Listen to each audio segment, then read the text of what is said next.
This morning we are in the next chapter, 21.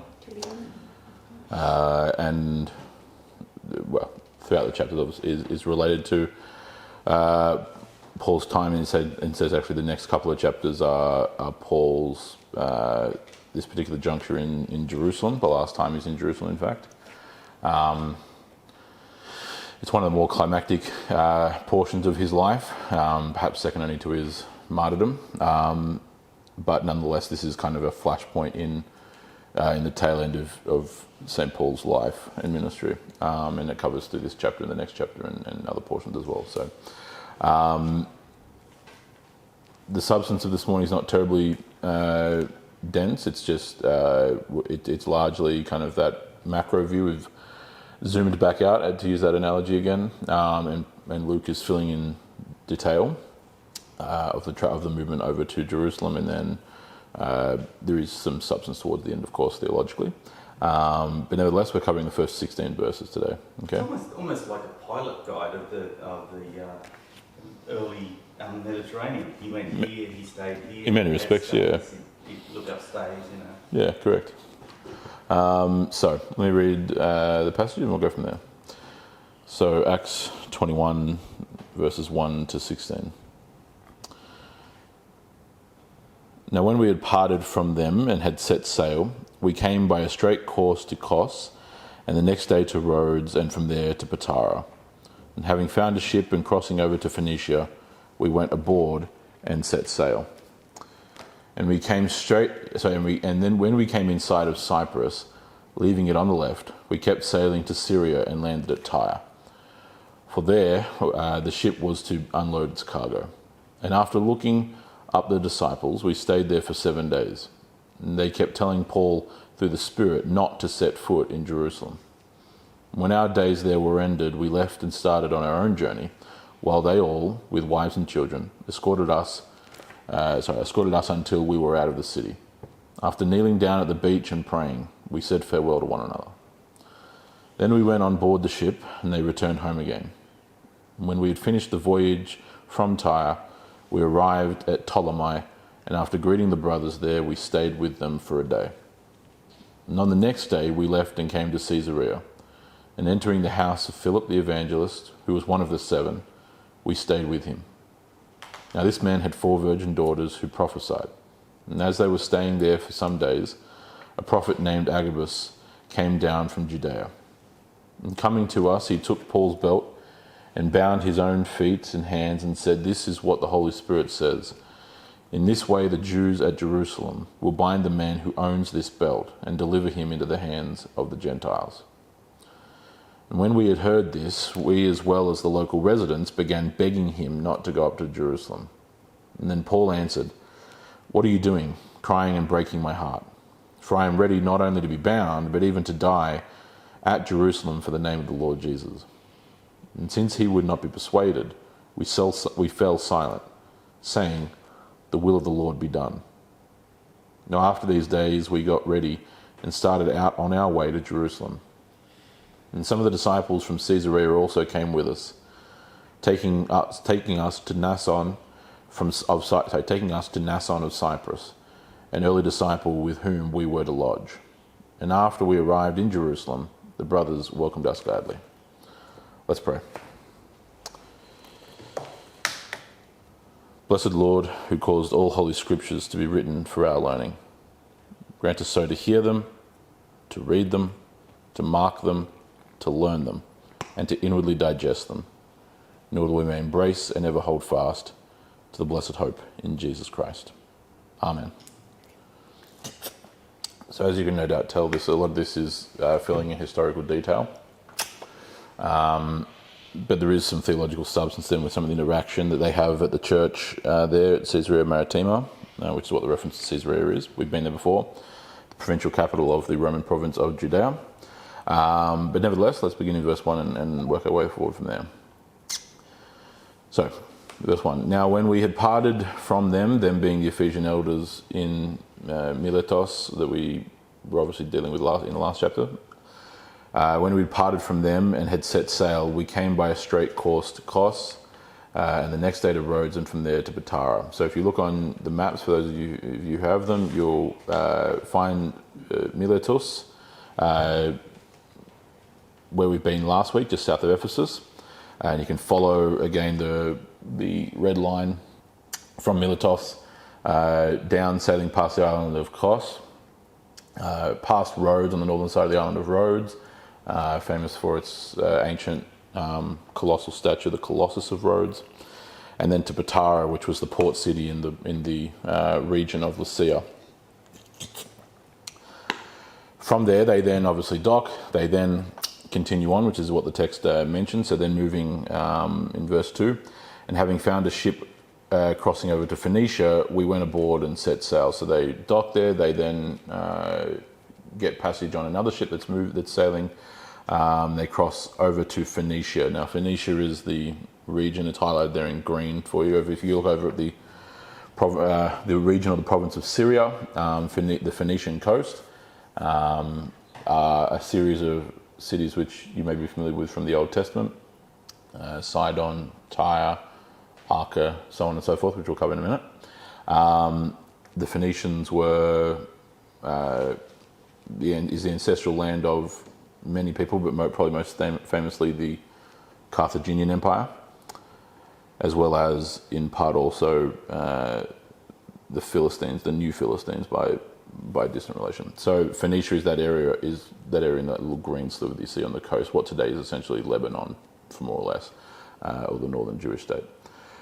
So, having set sail to cross over to Phoenicia, we went aboard and set sail. Verse 3, and when we came in sight of Cyprus, leaving it on the left, so in other words, they sailed on the southern side, which is why that map is drawn that way, we kept sailing to Syria and landed at Tyre. For there was a ship, the ship was to unload its cargo. So this is obviously a cargo ship that they then booked passage on and hopped their way over on, so they went where the ship went. And after looking up the disciples, in other words, the disciples at the church of Tyre, we stayed there for 7 days, okay, so a week. And they kept telling Paul through the Spirit not to set foot to Jerusalem. Through the Spirit is certainly in part an indication of a couple of things, depending on how much kind of you read into it. Certainly at the bare minimum, it's speaking of their admonition being in accordance with God's word. There is then also the more propositional value of them speaking here prophetically. This is not meant to demean this remark at all. It's not terribly revelatory, because just about anyone in this time, any Christian would be able to figure out that if he went to Jerusalem, he'd probably be killed. But nevertheless, they're admonishing. The main point is that they're admonishing not to go to Jerusalem because he will almost certainly be hunted down by the Jewish authorities there. But this wasn't God's plan for Paul, so it's because... ultimately not, but no one in that immediate sense is going to know that, yeah. The Spirit had told them this is what's going to happen. Their interpretation was, oh no, we can't let this happen. Yes, out of a natural concern, yeah. Yeah, correct. Do we do this today? Yeah, yeah, I'm thinking how far the rabbit hole can go. Yeah, so what I would say on that without bogging the entire conversation, it's fine question, no problem with the question. Yeah, ultimately he was not to die in Jerusalem, to spoil the rest of the book, and the rest of Paul's life. He dies in Rome. But the part of this is very much, this is as much as, I suppose, even beyond the book of Acts, it is as much a story of St. Paul as it is a story of that generation of the Jews. Okay, because this is as what they essentially attempt to do. They don't pull it off because he is brought to Rome instead, for reasons that will unfold over the coming chapters. So I'll leave it for that.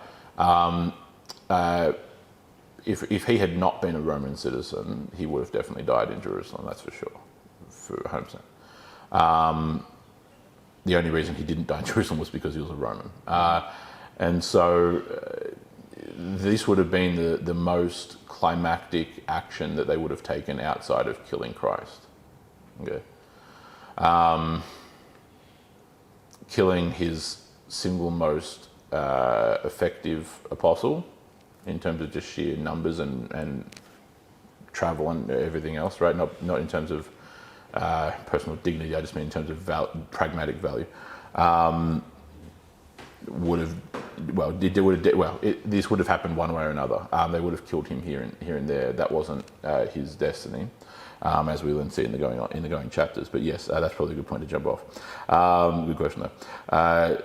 So nevertheless, they implore him not to go to Jerusalem. It's meant to be fitting in with what then kind of comes toward the end of this passage. That's his word. That's their worldly interpretation of what. Yes, exactly. He's showing. Yeah, correct. We know that's going to happen to you. It's been revealed that's going to happen to you. Let's stop that happening to you. Yeah, correct. And so maybe their love and their care, they care for him, and that kind of, and that is in its way from God as well. You know, how we care for one another and those connections that we have, I guess. So maybe that plays into. No, for sure. Yeah. Somewhere it says through the Spirit, even though we know that's ultimately not the bigger picture at that time, they're caring for him, I guess. Does that? Yeah, that's certainly encapsulated in that phraseology of through the Spirit. Yeah, there's multiple different kind of points that have made in that. Yeah. I'm trying to do just a sideways drift into the fact that often while things are revealed to us, we don't always ask for what God's plan is to be revealed to us. Yeah. And sometimes we could be praying for the wrong thing. Could be, yeah, correct. Look,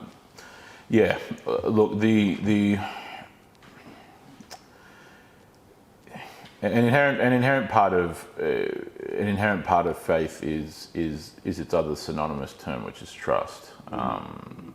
Those concepts are synonymous. Whether you translate those words as faith or trust or confidence, they are fundamentally the same things in English.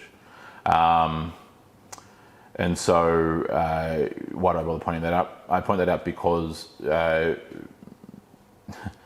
it's a very pagan concept to attempt to gerrymander the will of the gods, if that makes sense. The entire concept of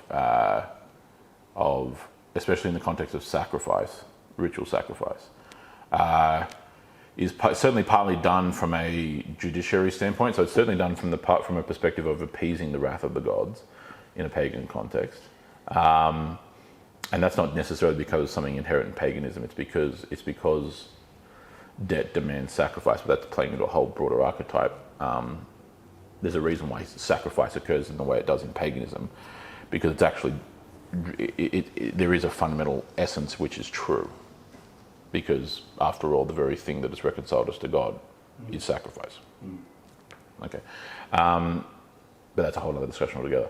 The part of it, though, especially in the way that often played out pragmatically in pagan cultures, was often much more from the standpoint of essentially an attempt to buy the favor of the particular god or goddess, especially when you speak of it in an institutional sense. So the establishment of a massive temple in a particular town or city is very much for the purpose of directing and attracting the attention and the efforts of that particular deity to whom the temple is dedicated to. Okay,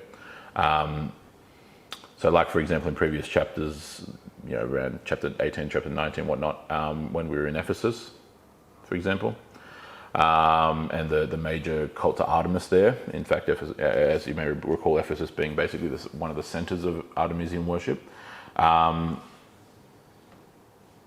The people of Ephesus very much expected the institution of that cultic worship to generate a special and particular favor of Artemis as a goddess toward the city, right? It'd be no different than Athens expecting Athena, their patron, to act in the same way. In that particular sense, gerrymandering the will of the gods is a very kind of pagan concept, even down to the way of the more grotesque concepts of human sacrifice, for example. Human sacrifice essentially was to very much curry the favor and gerrymander the will of the gods and bend them to human will as opposed to the other way around. all of that ties into this because of the fact that to try and manipulate the will of divine powers is something that's a staple and essentially a universal throughout history in regards to human culture. The ethic that then is, and not just the ethic, but the philosophy that's then explained in through and by the scriptures is that not only is it blasphemous to attempt to do that with God, it's impossible to do that with God. There is no, it's an exercise in futility by definition. Look at Jonah. Yeah, correct. Jonah, the entire, there's 1,000 points theologically and metaphysically about the story of Jonah, but one of the central ones is just that.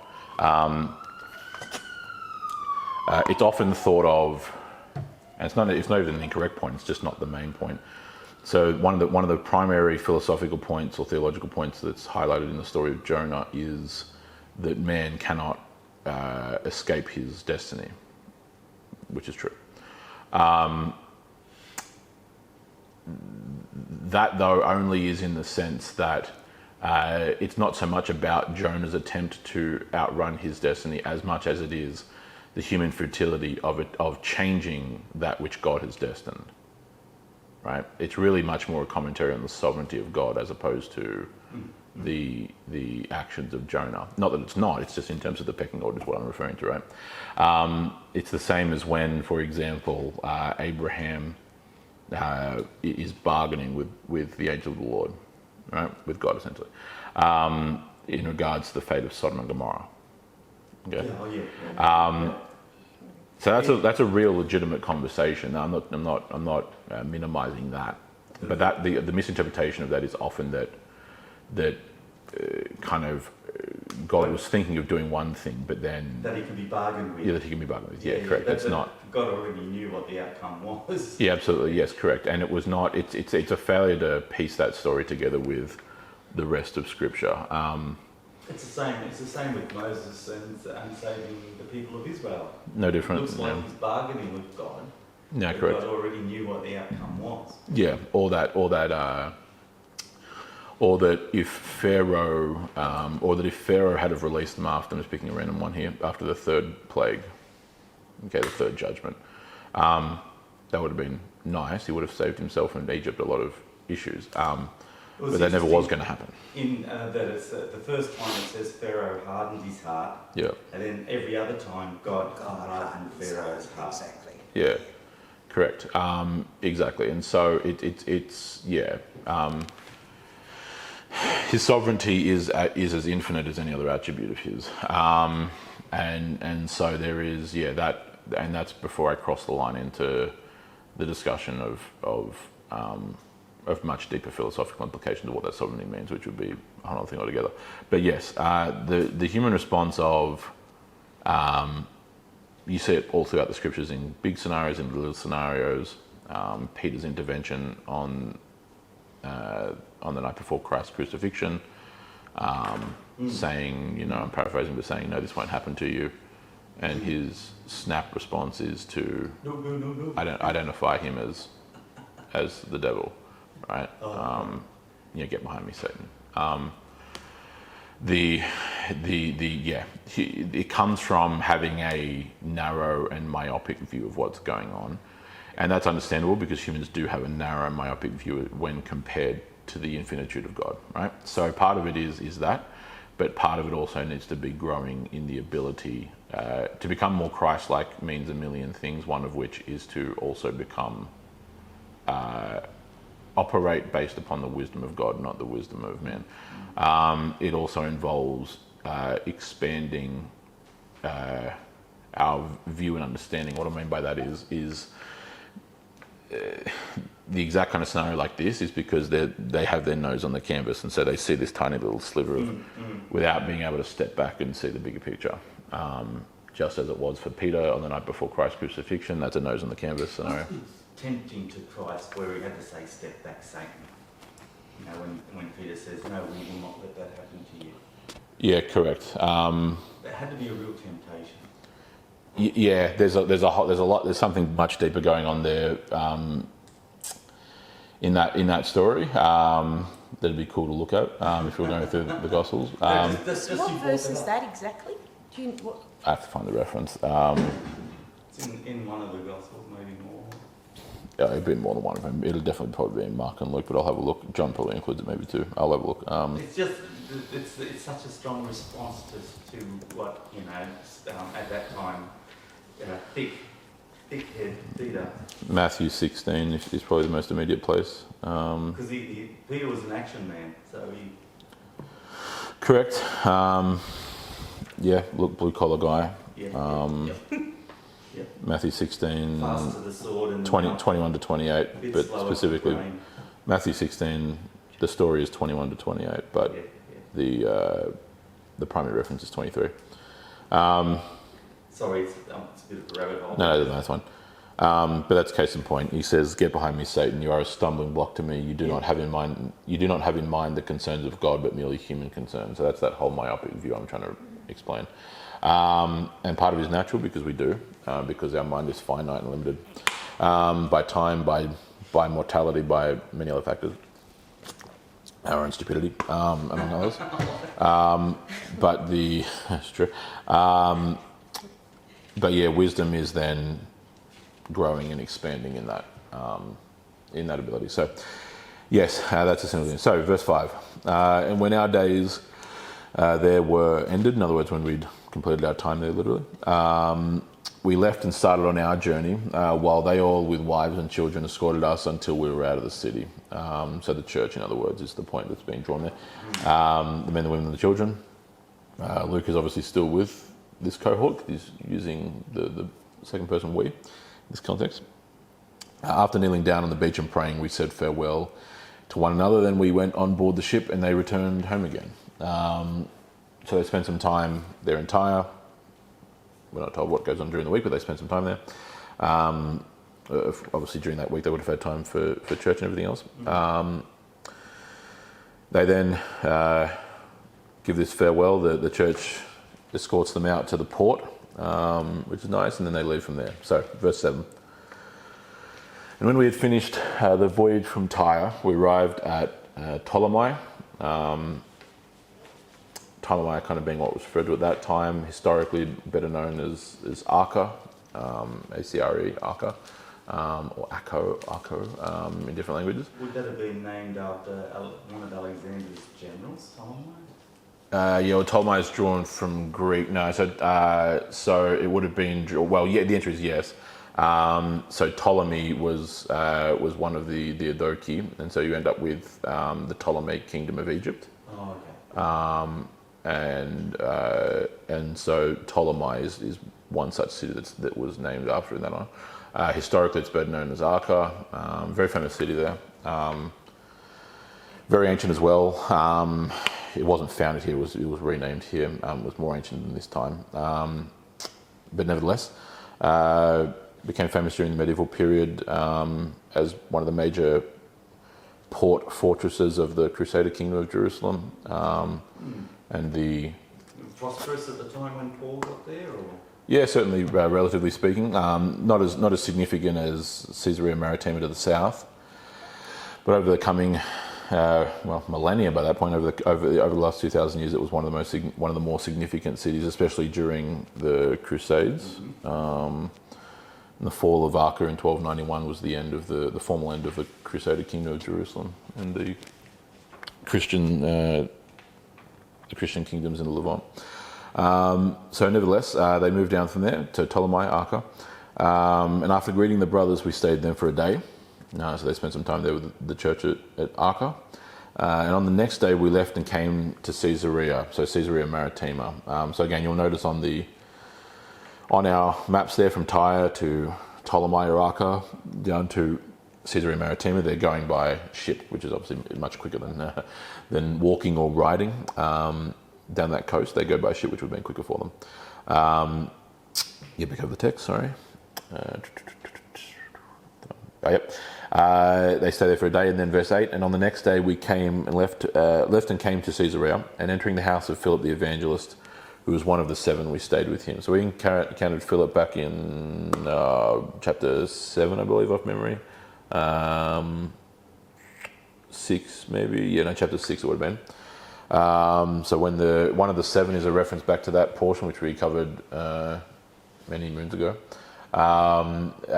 He's one of the seven, the first seven deacons of the church that was established, along with the others, of course, Stephen as well.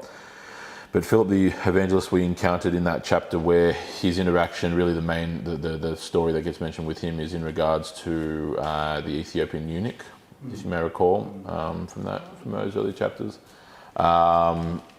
who was a court official, obviously who, as that story mentions, but who was the eunuch is a bit of a giveaway, but he was a court official there in the royal court of Ethiopia under Queen Candace, pardon me.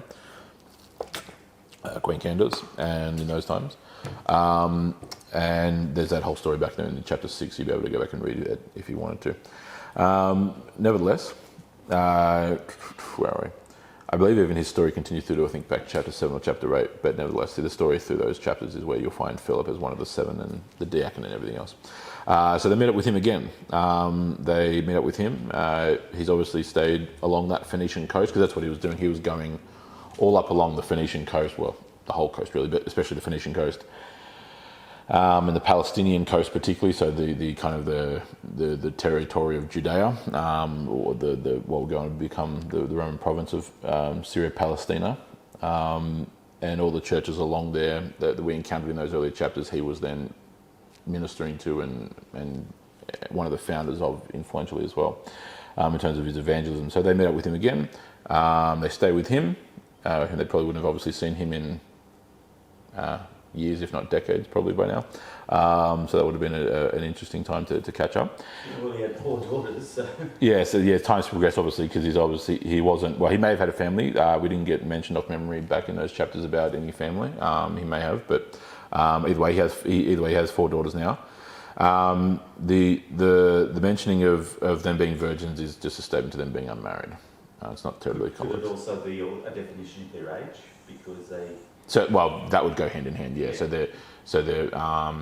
partly to age and then them being unmarried. So it's not like he has 4, adult daughters in their 30s. Is what it's, yeah. And they prophesied. And we've covered those kinds of things before during this apostolic age. The purpose of those gifts and whatnot.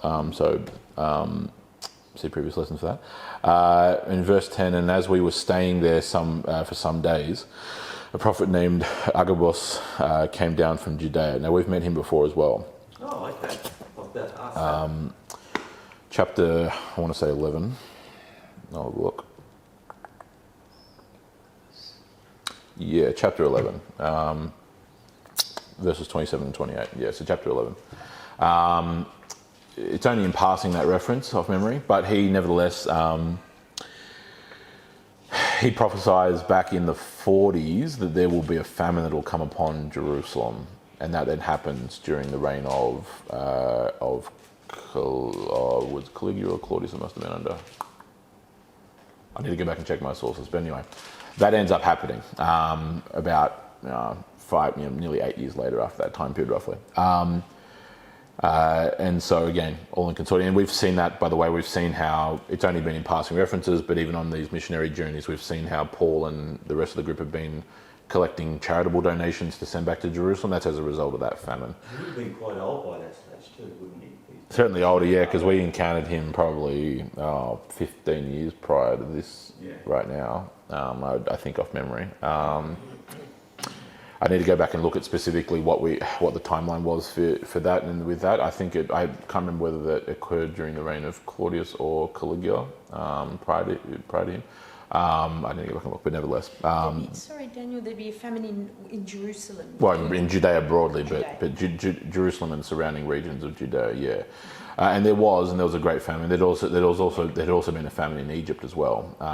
There were many famines. There were many wars and rumors of wars, and there were many other such things during this time, which is kind of part and parcel, tying back into the Olivet Discourse in Matthew 24. But nevertheless, that's on the subject altogether. But yes, a major famine there. connected to the famine in Egypt.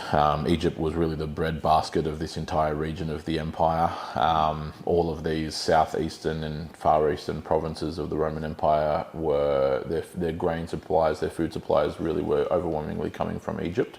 And so, when a famine occurred in Egypt, a famine would occur in the surrounding provinces, and so that's what happened historically. It's mentioned by Josephus and other early historical sources as well, which is one more reason to believe the New Testament and the Bible, because you have a man saying that this is going to happen, and then even extra biblical texts, non-Christian sources say that it did afterwards. And so they meet up. He's there, Agabus. Have you been a Christian, do you think? Or? Yeah, yes, absolutely, 100%. Okay, not just a Jewish. No, not just some random. No, absolutely a Christian, 100%. Yes, definitely, very much so. He's from the Church of Jerusalem. Okay. Yeah. Verse 11, and coming to us, he took Paul's belt and bound his own feet, as in himself, Agabus, his own feet and hands, and said, "This is what the Holy Spirit says. In this way, the Jews at Jerusalem will bind the man who owns this belt and deliver him into the hands of the Gentiles." Well, that's good news. It is, in many respects, I suppose. The Jews aren't going to kill him. There's no word about the death yet. It's certainly, it's bind him and hand him over to the Gentiles, which is probably the antithesis of what everyone else would have been thinking to this point, and we've kind of seen that in the last chapter or two.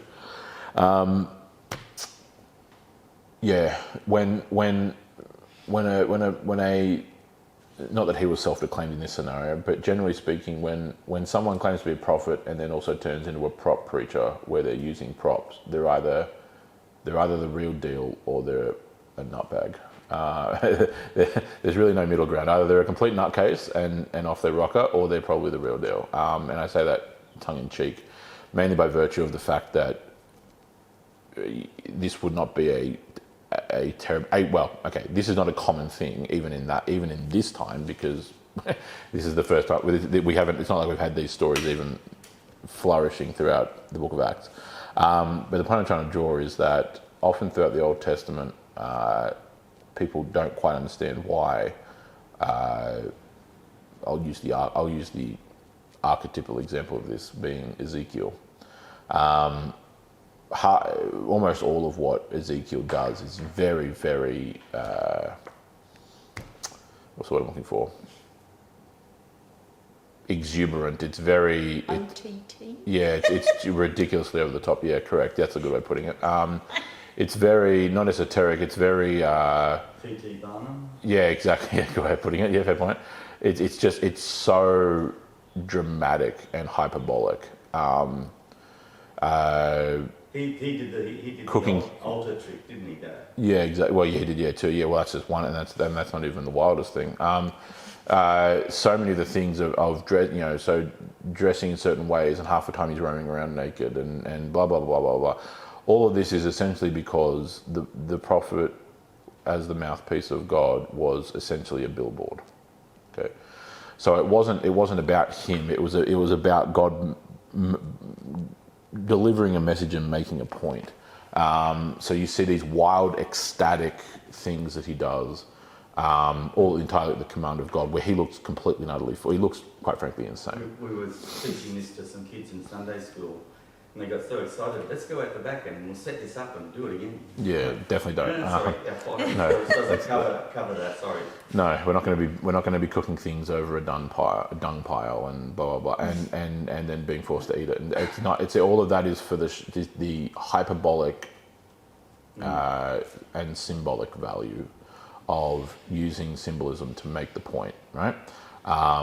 The Ezekiel roaming through the streets naked, because that's exactly what the Israelites had become. They had become shameless and stripped bare, right? In their idolatry and their paganism. Certainly by Ezekiel's days, they're just committing full-blown human sacrifice at that point. Oh, really? Oh, yeah. No idea. Had been, yeah. The human sacrifice had already well begun, basically, almost by Isaiah's day, and that was 150 years before him. So by the time you get to late stage kingdom, the northern kingdom picks up the human sacrifice much quicker because they're closer to their Syrian and Phoenician neighbours.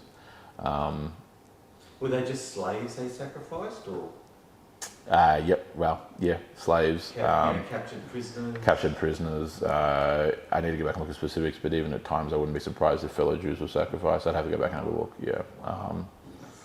I mean, the South American Indians used to sacrifice their captives and things like that. But never never. Yeah, I mean, the Aztecs were kind of the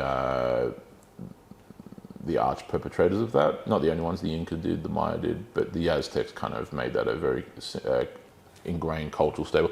The Aztecs, by the time the Spanish arrive, have an entire slave program where people are born and bred for the specific purpose of being sacrificed. Wow. Yeah, they were specifically, so generation to generation were specifically kept for the purpose of giving birth, producing children to then be raised and grown and then sacrificed at the great temple at Tenochtitlan, or Mexico City. But they also sacrificed the babies too, didn't they? Yeah, they were equal opportunity sacrifices. They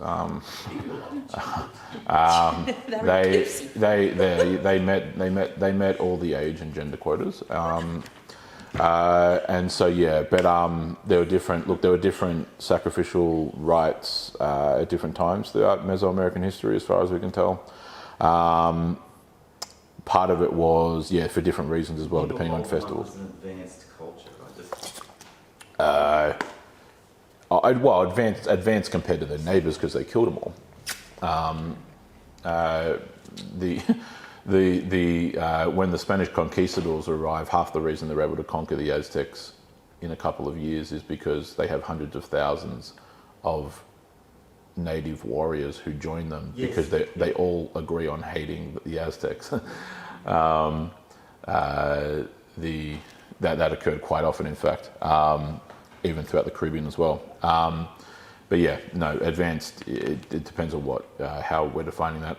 But the short answer is no. So yes. But Israel's doing sacrifice, and by the time you get to a zig, everything else, they're conducting. There's nothing by the time that point that the Northern Kingdom or then later on the Southern Kingdom, there's more or less nothing that the pagans are doing that they're not doing. Not in isolation, so they haven't abandoned, well, they have in some respects, but they haven't entirely abandoned temple worship. They haven't entirely abandoned a reading of the law, although they actually kind of really had. The law, like you have this, so for example, when Josiah, who's one of the last kings, they discover, his high priest at the time discovers the book of Deuteronomy, like archaeologically, like because it was literally buried and lost. That's what the law was in Judea in those days.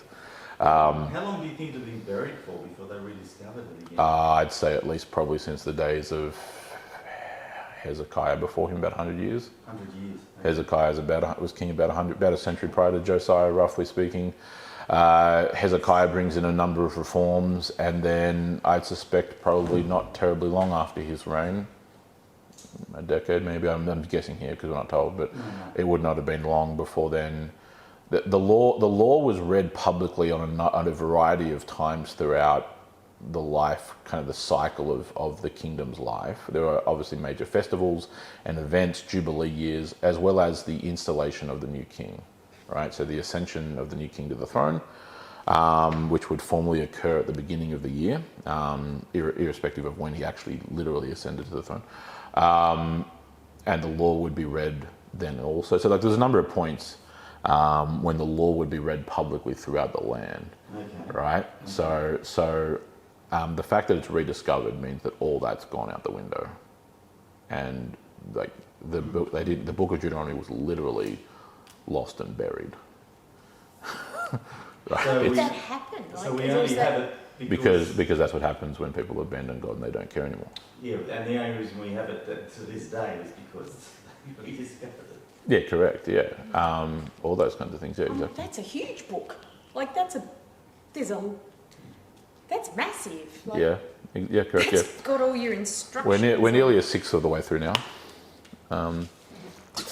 But I mean, not just in terms of the size, but in what's in it, like the it's essentially commandments, everything's in it. It essentially is the covenant. Yeah, it's the summary of it, for sure, and the expansion. But Numbers is also sort of like a repeat, isn't it? So. In many respects, yeah. Look, Numbers is certainly more of a historical. Well, it's all in that broader purview of historical narrative. The Book of Numbers is certainly much more to do with historical narrative in terms of explaining history and recording it, much like Exodus is.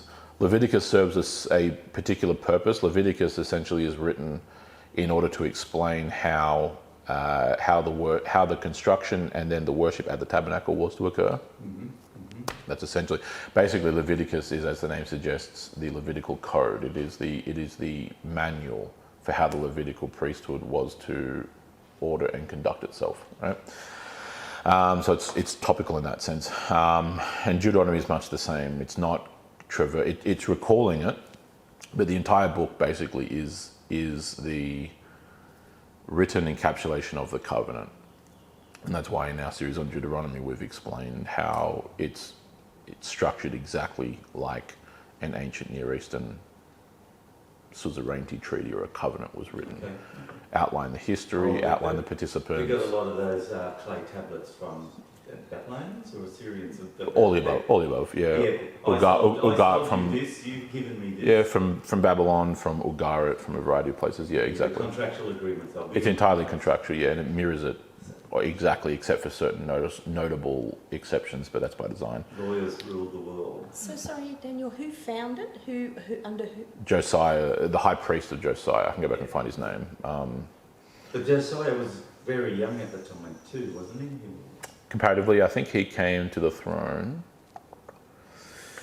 certainly as a teenager, but you've got to keep in mind that a teenager was an adult, functionally speaking. We have this magical category called adolescent, where we give teenagers all the rights of adulthood without any of the responsibilities. That didn't exist at human history. So I need to go back and look at exactly how old he was when he ascended the throne. But yeah, he reigned for a while. Reigned for I think about 30 years or so.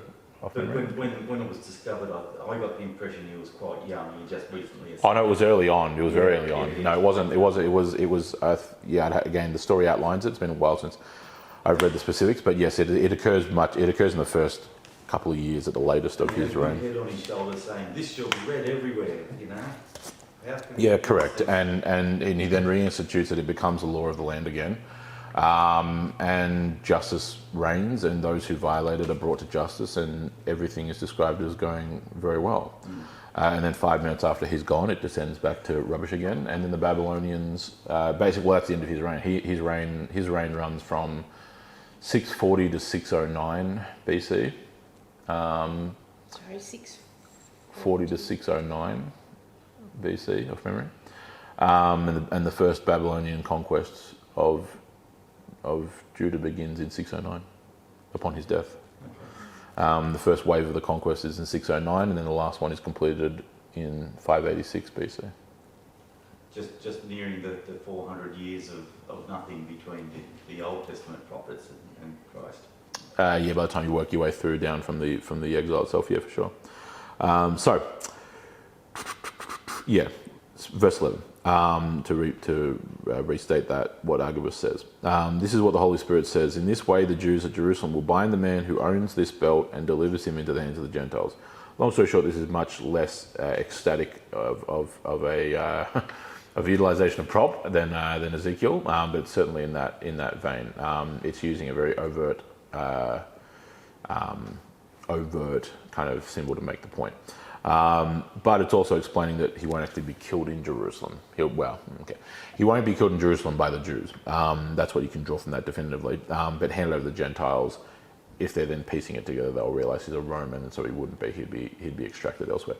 The point being drawn here is that, ironically, after 20 years now, basically, of being consistently hounded and hunted and harassed and opposed and beaten and scorned and mocked and everything else in between by the Jews, they're not actually going to be able to kill him.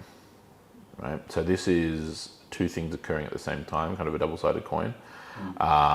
One, it's God vindicating the Apostle Paul in the face of the Jews, and at the same time, it's also God judging the Jews. You have harassed and hunted my guy for basically the better part of 20 years now, roughly. How did you put that? And God vindicating Paul. So God vindicating Paul in the face of the Jews. Yep. Because you're going to protect him from them. Yep. And then God judging the Jews for having done what they did, but they're not actually going to be able to complete the job and kill him. So all of that over the course of basically 2 decades, where they've beaten him within inches of his life, they've stoned him, they've done this, they've that, blah, blah, blah, moved politics and military and law enforcement against him, all the kind of stuff we've seen throughout Asia Minor and throughout Greece and everything else in between, right? And then when he arrives in Jerusalem, like literally in the heartland, and he is in their territory on their back door, they're still not going to be able to kill him. They must have thought, dude, what are you doing here? Like, they must have thought... Oh, it's, yeah. I mean, they would have been... Wouldn't they have been shocked? I would think I thought that all their Christmases had come at once. The guy... Yeah, no, that's what I mean. I think all the above. I think the shock and... Yeah, it's like... The cheek. No, I know. It's yeah. It's kind of, yeah, the cheek. You almost, there'd be an essence of being gobsmacked, and then they'd eventually kind of snap out of it and then go and do it there. Yeah, because he's kind of like, it's like a general marching into an enemy encampment with no guards or anything. Like, it's kind of just, yeah, and no sort. It's a, yeah, but that's part of the mockery though. Like the opening scene of the TV series The Blacklist. You ever seen Yes, it is exactly like that. I have. Oh yes, I have. And then he gets he just gets on the ground and just does that. He walks right into the FBI headquarters. It's exactly like that. Good point. Yeah. Yeah. Good reference. It is. Yeah. But anyway, so yeah, the most wanted man on the FBI, on the top guy on the FBI's most wanted list, and walks right into an FBI headquarters and just surrenders. Yeah, good point. It's so, yeah, but it's part of that. But that's my whole point about the judgment. So he waltzes right into the lion's den, and they still don't end up being able to kill him. Not because they don't try. That's the next coming chapters. And part of this concept of judgment, and basically essentially God mocking them openly, and rightfully so. We'll continue into the next chapter, so I'll save some of that commentary for then. But that's very much part and parcel of it. So let's continue on verse 12. And when we had heard this, as in the words of Agabus, we as well as the local residents began begging him not to go up to Jerusalem. Understandably, we kind of covered that in part earlier on in this passage, those concepts. Verse 13, but then Paul answered, "What are you doing, crying and breaking my heart? For I am ready not only to be bound, but even to die at Jerusalem for the name of the Lord Jesus." I mean, look, those words are fairly self-explanatory, and the courage and character of the words is fairly self-evident, I would imagine. Certainly, a lot of that we covered in part last week about his willingness to face even death when he was talking to the Ephesian elders in Miletus. So a lot of what I said there would apply here as well. There's a natural sentimentality vis-a-vis the first kind of line in verse 13. But he nevertheless says that he is not only ready to be bound, but even to die. And yeah, partly to my comments from previous lessons about that willingness is very easy to talk that way. It's another thing to have lived through all that he's lived through and then say that for real and being dead serious.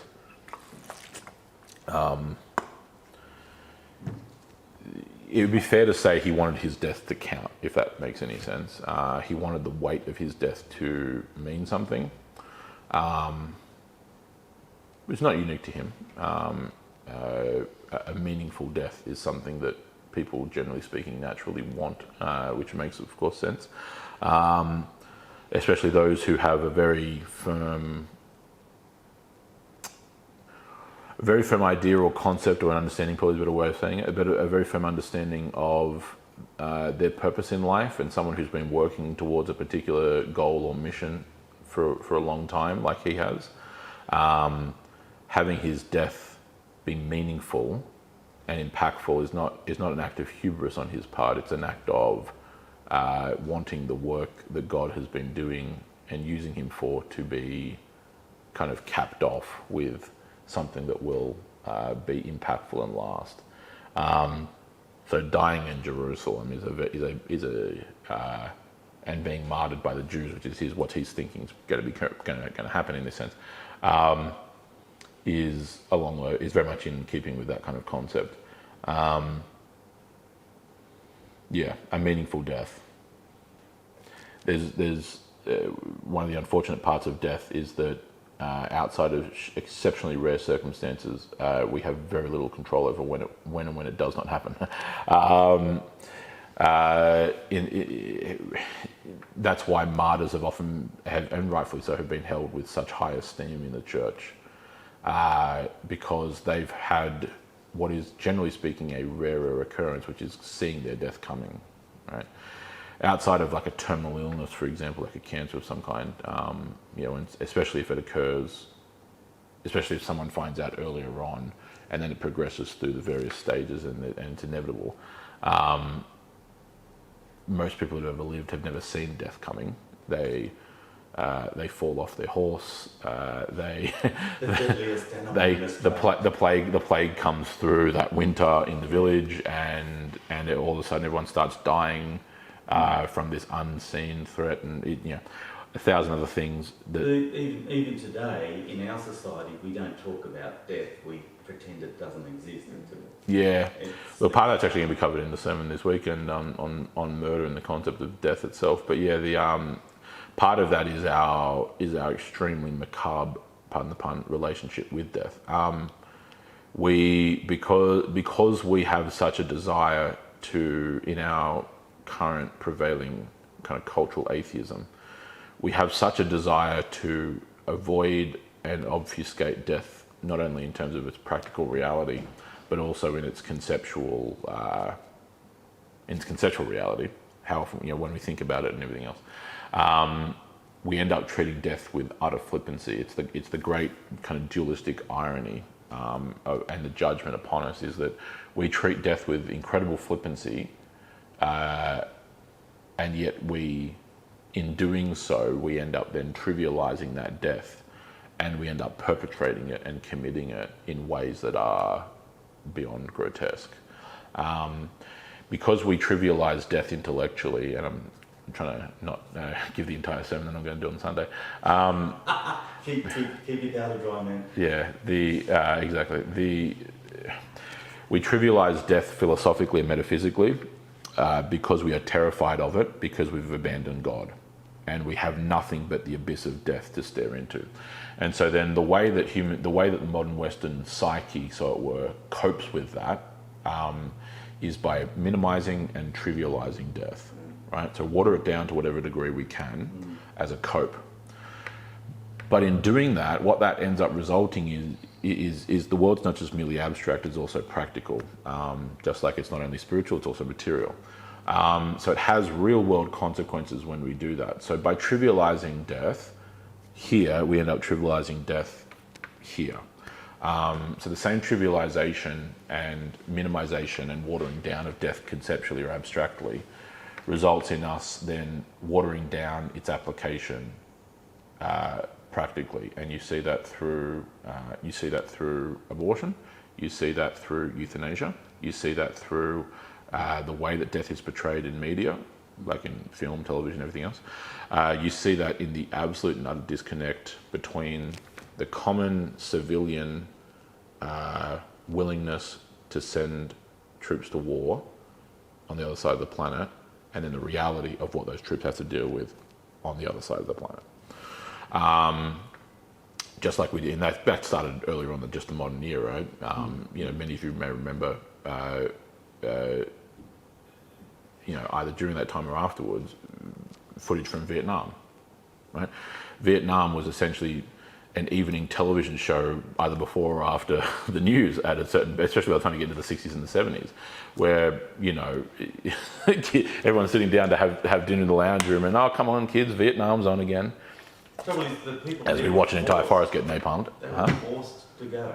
Oh, especially in the context of Vietnam, yeah, conscription, exactly. Oh no, this is not a commentary on the soldiers; it's a commentary on the politics and the will of the people. That's what I'm remarking to. Yeah, for sure. It's not an indictment against the troops.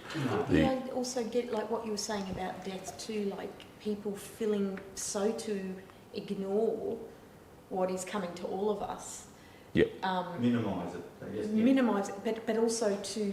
I'm going to fill my life with stuff and just occupy myself with Yeah, correct. Yeah, it's a psychological trope as well, 100%. You Yeah, know, spiritual trope. Yeah, but also just in, you know, I've got to have the biggest car, I've got to have the, you know, because that's what's important. Absolutely, yeah. Dr. Karl Krasnevsky, I don't know if you guys listen to him. I know of him though, yeah. Know of him. He actually says that we might be the last generation that's mortal. That's what? Mortal. Yeah, that's definitely part of the objective. But that's the objective of. It won't occur, but that's the objective of. Yeah, that's where it leads you to. Preservation, medical science is getting to the point that we won't die. That's the objective of those who hold. That's the logical conclusions of the atheist worldview, is to attempt a kind of transhumanism that seeks to defy the bounds of death or of mortality generally, aging and decay and everything. And I actually also think that's why we hide our elderly away. I think that's why we. I think it's a contributing factor. Because we don't, in the West, we don't include elderly in our. We've had this conversation before. Yeah, in many respects, yeah, there's a balance to it, but yeah, I'm with you.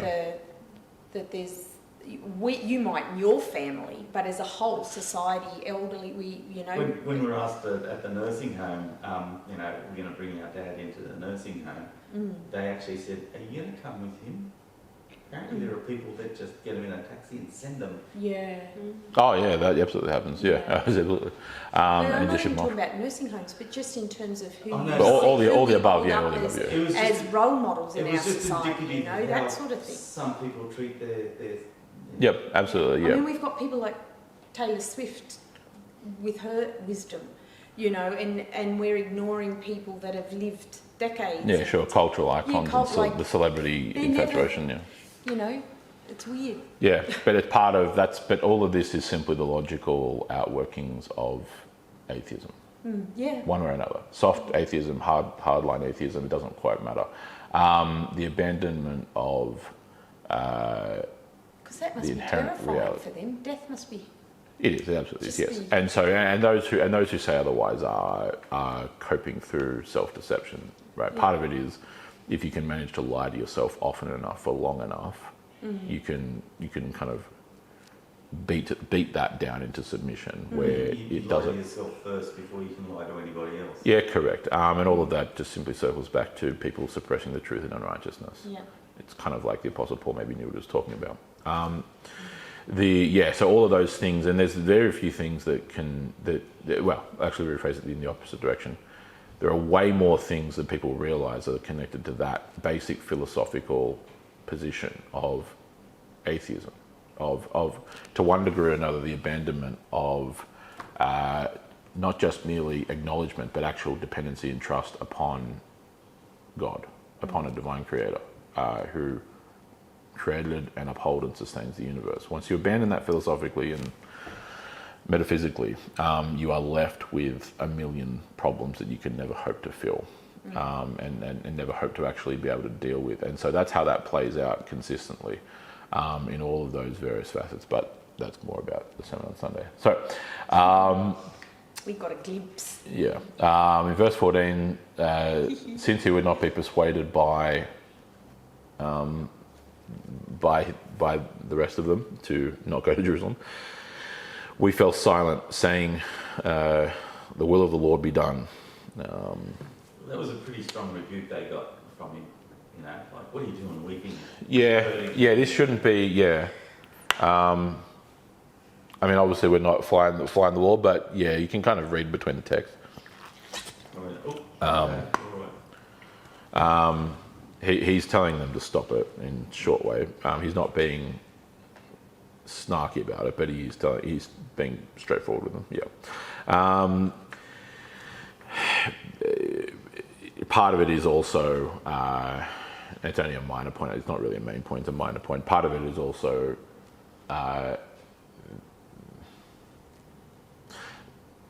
them being more concerned about it than he is, even though he's the one who's going to have to. He's basically telling them to calm down. It's like in like an accident victim or something like that, right? The victim's oh yeah, sure, yeah, I know what you mean. bleeding or something like that. People are freaking out. No, it's okay. Just calm down. Just get me to a hospital. Yeah, the person, and people, bystanders are more freaked out. Yeah, it's kind of like that. Thinking about their own feelings rather than. In part, yeah, that's part of it. Yeah, they're and so again, all these are understandable, natural human emotions, but they need to be reeled in at the right time.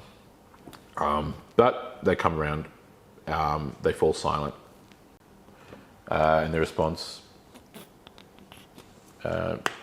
in medieval Latin would be Deus vult, God wills it.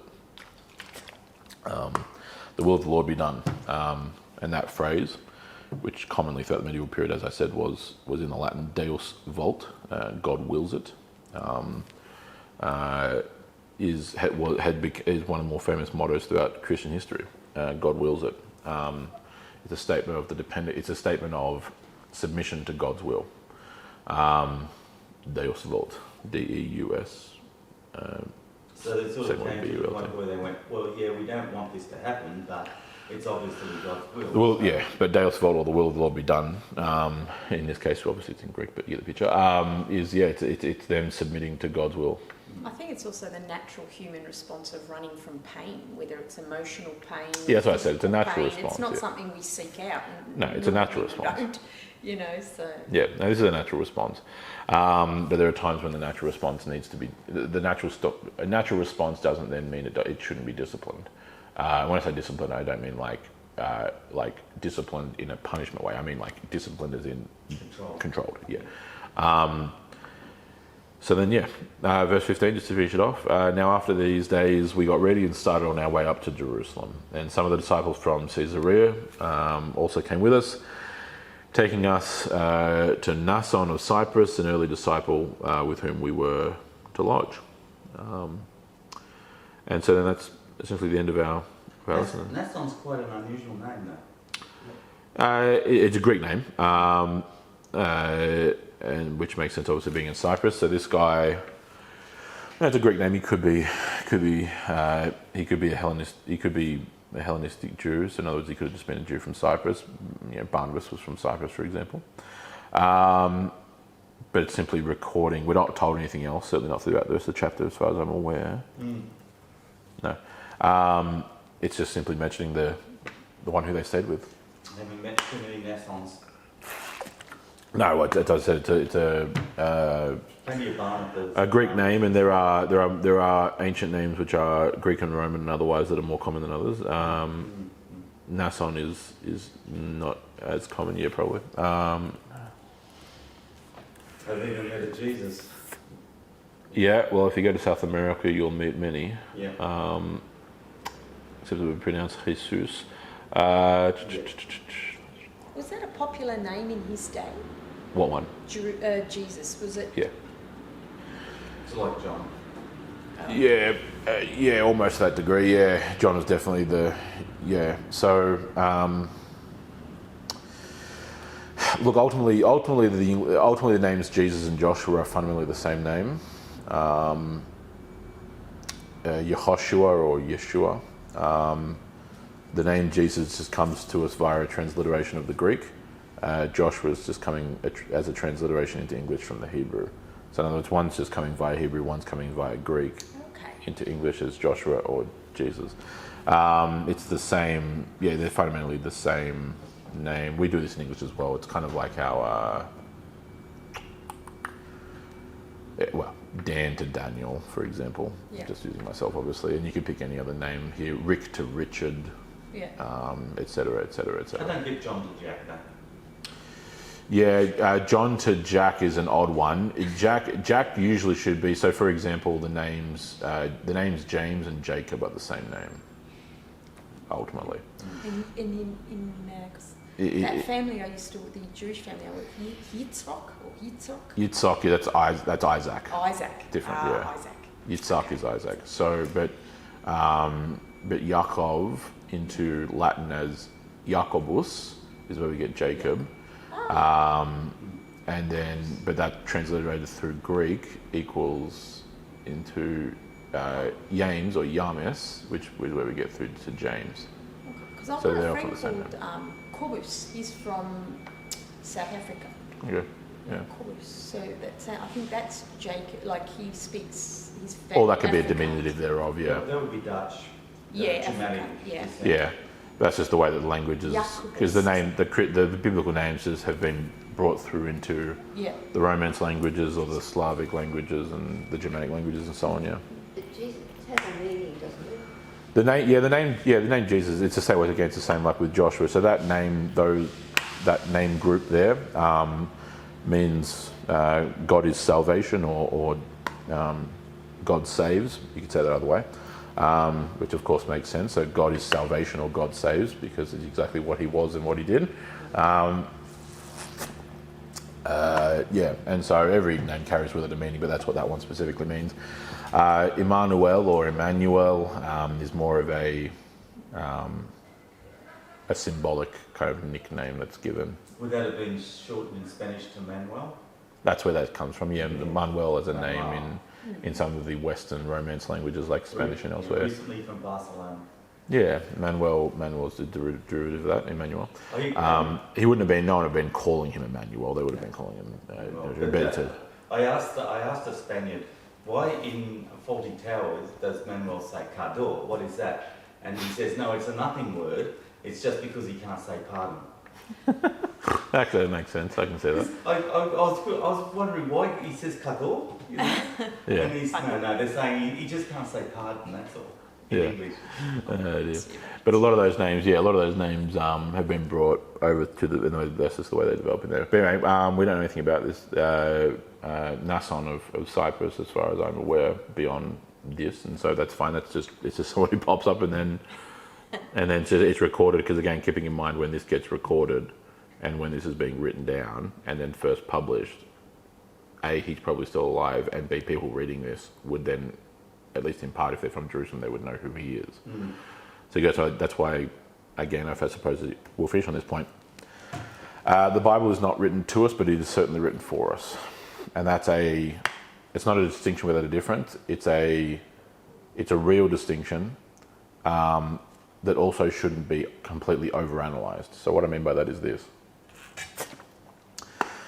the Bible being written for us but not to us is a statement about the vital importance of its original contexts, wherever they happen to be, at whatever time period you're talking about, okay? It's the same as how, and this goes for anything, this goes for really obvious examples like the book of Romans being written to the Romans, the Roman Christians, all the way down to other books like Revelation, for example, where that book is written to a specific people during a specific time, and it's not abstract. None of the books outside the wisdom literature are just written abstractly. So, like for example, you pick anything, I suppose, but the book of Proverbs, right, is a collection of proverbs across the course of centuries and centuries.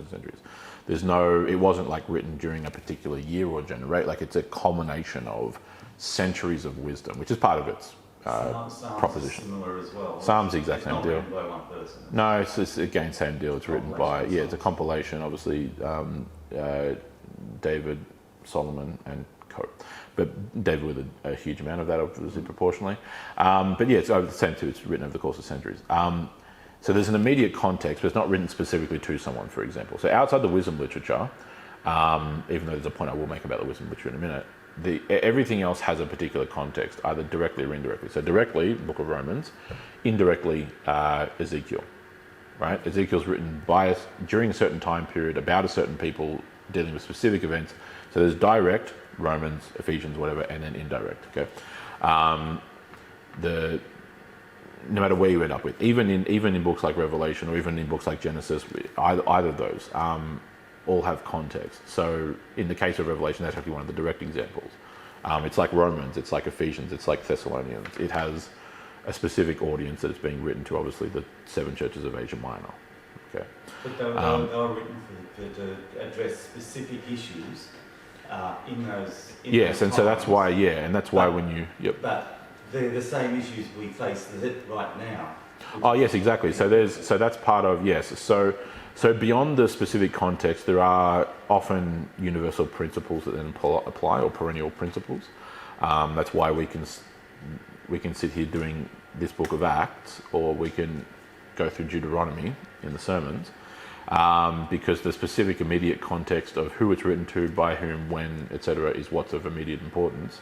But then there are perennial principles, obviously, especially when you're talking about the 10 Commandments like we're doing at the moment. But the perennial principles don't come, they're certainly not of a higher priority than the immediate context, and more importantly, they definitely don't trump them. That's the really important part. So when you're reading the book of Galatians, there are a host of perennial principles in that book that are being worked out in, through, and by a very specific historical context in terms of time and place and problems. Where, if I keep with Galatians, he's writing to the church of Galatia, largely made up of Gentiles, and a very unique type of Gentile, in that case Celts, which I've covered this in times past, but they're not largely Greek, they're Celtic. So like what, from the Goth and higher up? Not quite Goth. So the Celts, so the Celtic peoples, broadly historically speaking, is a very wide descriptor of Western European peoples. Okay. From the Bronze Age on. Irish and Well, no, we are, but okay. Their migrations through Western Europe, they spread forth, as far as we can tell archaeologically. The Celts have gone that far. A tiny migratory break-off group crossed all the way through the Balkans, crossed over the Dardanelles to the middle of Anatolia, way off on a ledge. Wow. And that was the Galatians. So that's why. So the name Galatians is simply what the Greeks called them. Okay. It's the same name for the Gauls, as in the Gauls of yeah. Western Europe, France, the Roman province of Gaul. Asterisks. Yeah. So that's the connection etymologically. That's why they're called the Galatians, right? By the Greeks. So they were. So part of that point of why that book gets written to the Galatians is because the Judaizing heresy had taken firm root in Galatia, and this rightfully, what's the nice way of putting it? Made Paul a little bit more than frustrated, and by that what I mean is blood-curdlingly mad, and rightfully so. Because this was the Judaizing heresy. This were Jewish Christians essentially attempting to pervert the Church of Galatia with the Judaizing heresy, which we'd covered in Acts 15, for example. So that's where among super Gentiles, not even just near neighbor Gentiles with the Greeks, but really all the rest of their ethnic kin are all over in Britain, Gaul, Hispania, so very distant. This is just an odd breakaway group historically from the third. Is that where he said it doesn't matter what you eat, but what goes into the body doesn't? Part of that, yep, exactly. And so all of those things, and kind of you get to the climax of the end of chapter 3, that in Christ there's neither Jew nor Greek, male nor female, slave nor free man, but all those who are in Christ are the seed of Abraham, or in other words, the descendants of Abraham, heirs according to the promise. And I've covered this point before and whatnot about what the nature of the covenant is, that it's that the covenant markers are not blood but rather faith, and that it always was. Hence why Abraham has 8 sons ultimately, and only one of them is ever considered the seed of Abraham, Isaac. Ishmael's not, nor his 6 younger sons, right? Et cetera, et cetera. So point being here that so when you're dealing with the book through Galatians, if you're not addressing any of those contexts, then whoever's teaching or preaching on it is just wasting people's time at that point, right? I mean, has that caused us modern day problems where Paul says things like women should keep quiet in church? That's where part of Through that at the moment. yeah, that's where part of so context. So here's the and so this is where this is very much in keeping with my point about context. Yeah. So context doesn't. This is my whole point about 2 and 4. So it's the balance, because I mentioned this right at the top, of you can get imbalanced in either direction, right? So one direction that you can get imbalanced on and fall off the horse to this side is by erroneously assuming that everything that's written in the scriptures is written not only for you but to you, right? And that's where you end up taking things completely. So you take it out of context, but more importantly, all the stories end up becoming about you. It's what I and other theologians tend to refer to kind of tongue-in-cheek as, we've explained before about exegesis, right? Where the whole the concept of bringing out of, right? That's what you should be doing is, what does this text mean? Eisegesis, that prefix in Greek means into. So it's where you take a preconceived notion and then read it into the text. The worst category, which is not really a category, but it's generally what I like to call narcigesis, which is where in a vain narcissistic, egotistical, self-centered way, you make the entire story about you.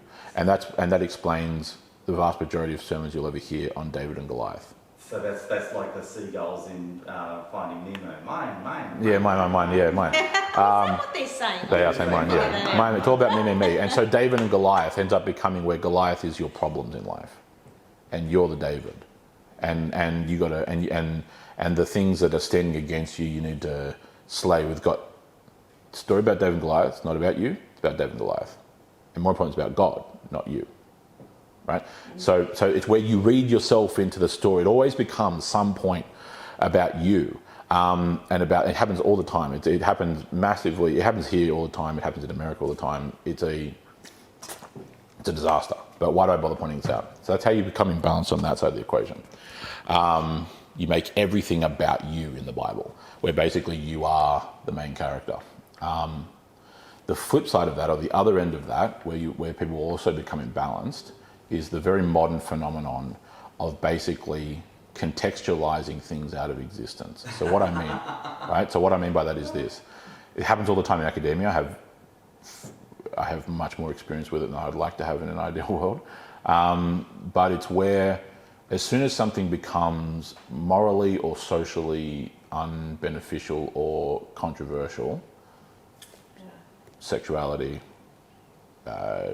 gender, whatever happens to be, pick a subject. Women's roles. Yeah, women's roles. Pick whatever subject you want to pick. Rendering it to, that was just the specific context. That's for back then. That has nothing to do with now. Becomes a cop-out, basically. So it's talking about contextualizing it out of existence.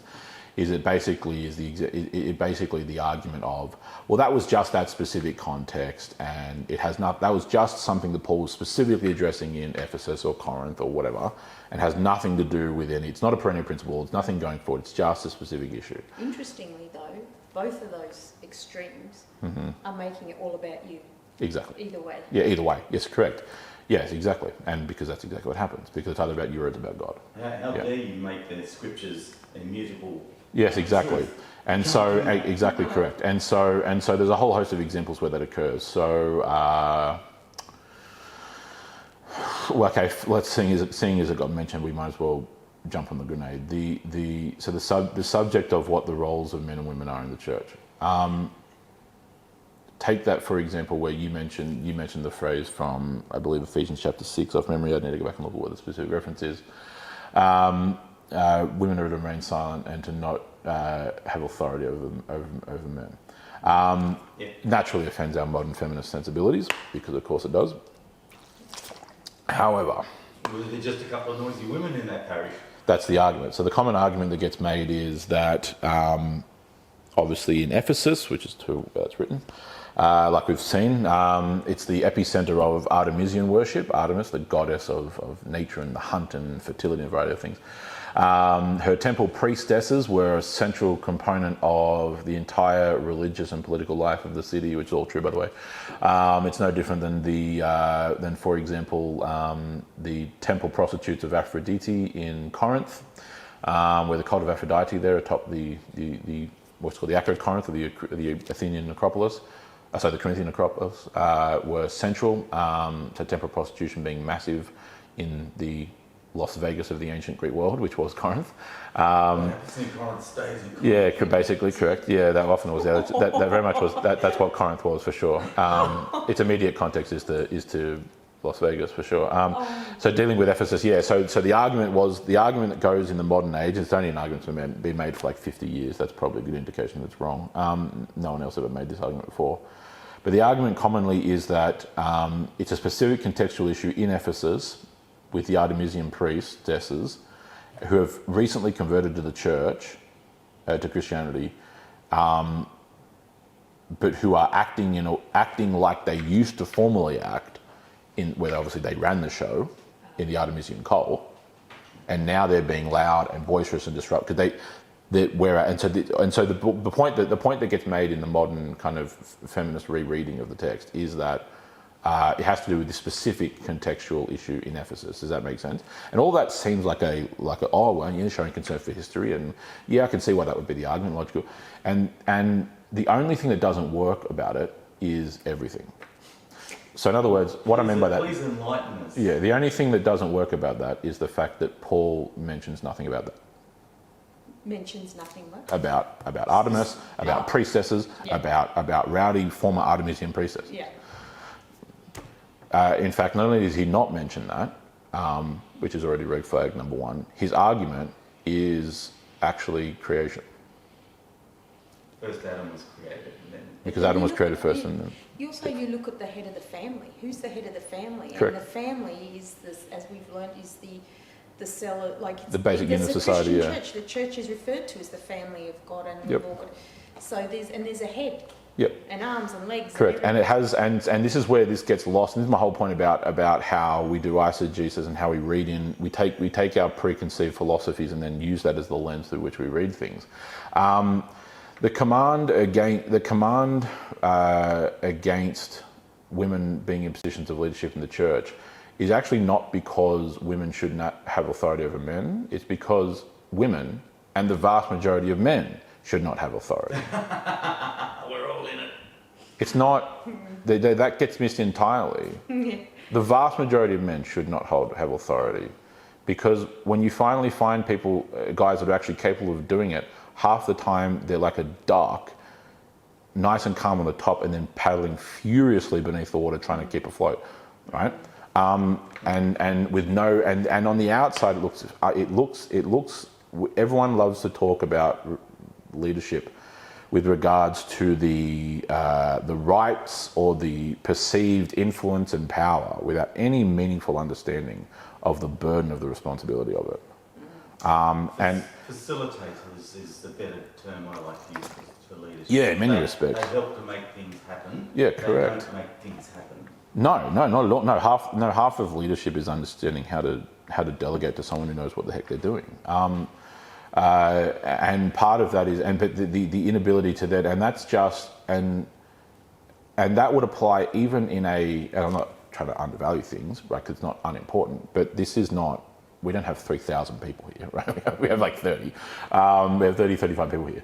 Bigger though.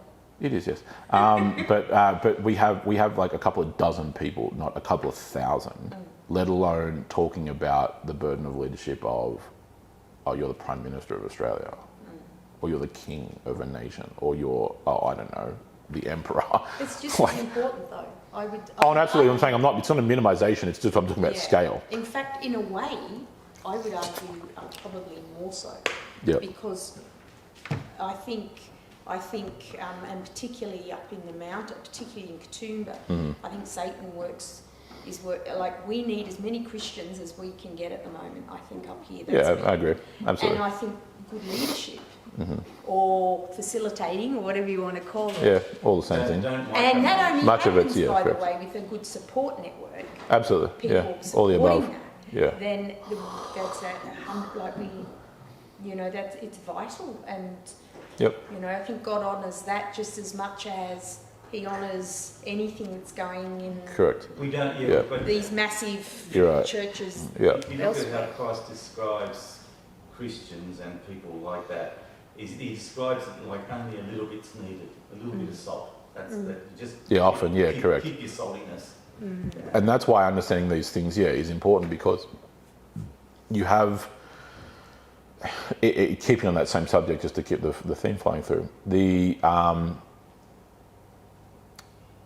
reason why this seems unpalatable, apart from feminist sensibility, is that we only look at things in our modern culture from a utilitarian perspective, okay, or a meritocratic perspective, particularly utilitarian. What I mean by that is this.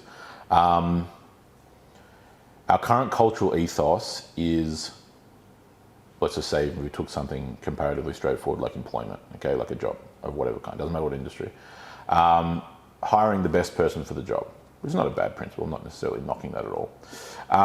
The reality, though, is there is much more to the equation than simply who's best for the job, right? We look at it through purely pragmatic means, whereas God does not clearly look at it through those purely pragmatic or utilitarian means. When it comes to leadership in the church, the irony, even though it's true, is that on the surface, as much as talent or giftedness, as we often kind of refer to it, but really we're talking about skill and talent, whatever, as much as that has like a very overt, obvious kind of prima facie impact on things, the reality is that it all means nothing without what's actually quite literally infinitely more important, which is character. Yeah, I agree. And that seems like really and that seems sensible, but it's actually much deeper than even just that immediate But a person's sense. character is harder to see. Correct, because it requires time, right? I mean, Someone can listen to me. God historically through the scriptures literally picks the worst person for the job. Yeah, on the surface level, he's exactly right. Correct. Moses couldn't talk to save his life, for example. Yeah, exactly. Well, he was too nervous, too cowardly, but partly because he's dealing with his brother. But and so there's all those kind of things. Or David compared to a figure like Saul. Yeah, correct. And that's not just I'm not just engaging in sophistry here. When you go into Timothy or to Titus, and which are the two kind of seminal texts concerning with the qualifications for the clergy, basically every single qualification is entirely character based and has nothing to do with pragmatic skill. Disciplined, husband of one wife, right? So monogamous, not polygamous. Not drunken. Not a drunkard. Not violent, like so he's not getting into bar fights on the weekend and bringing the church into blah blah blah. You get the picture, right? All these are character qualifications. They got nothing to do with skill. Even able to teach, which is certainly more skill based in one sense, I suppose. But it's actually it is largely built on character in one sense. But point being is that all these qualifications are character based. Yep. The dozen-ish, roughly 12, 13 different things. They're all character based. So in other words, when God is explaining who the clergy are and are not to be, there's not even the faintest word about how nice they are in terms of, or how capable they are in terms of providing counselling. Even though it's a perfectly good thing they should do and ministering and providing wisdom, right? You'll not find even a single word about how exciting or how encapsulating their teaching is. I believe Paul wasn't really an exciting speaker. Certainly not surface level. I mean, look, his knowledge would capture the awe of people because he was extremely intelligent. So there would have been that for sure. But he wasn't like a charismatic. Not by personality. His speech was obviously very high level, but that's the knowledge base on that point. Strikes me as someone quite dry. He wasn't. He was a smaller, slender man, and older by these later years anyway. So there's nothing like Barnabas, which is kind of what happens in, I can't remember what chapter, around 12, 13, 14, somewhere around there probably, when they're moving through this, central Anatolia and the local Greeks there think that they're a visitation of Zeus and Hermes. Hermes, the messenger god, Zeus obviously the king of the gods. Well, they don't confuse Paul for Zeus. the big, powerful king of the gods. They can choose Barnabas for him because Barnabas was obviously way younger and was clearly much taller and stronger and more athletic. Big boy. Yeah. And they did the same with Jesus. I mean, you know, they expected someone else. It's like we've got these preconceived ideas as humans, don't we, of how things should be, or how people should look, or how things should look, you know, without even... Yeah, and there are times where God will use that. There are times when He doesn't. Apart from general good looks and handsomeness, David was not a big guy at all.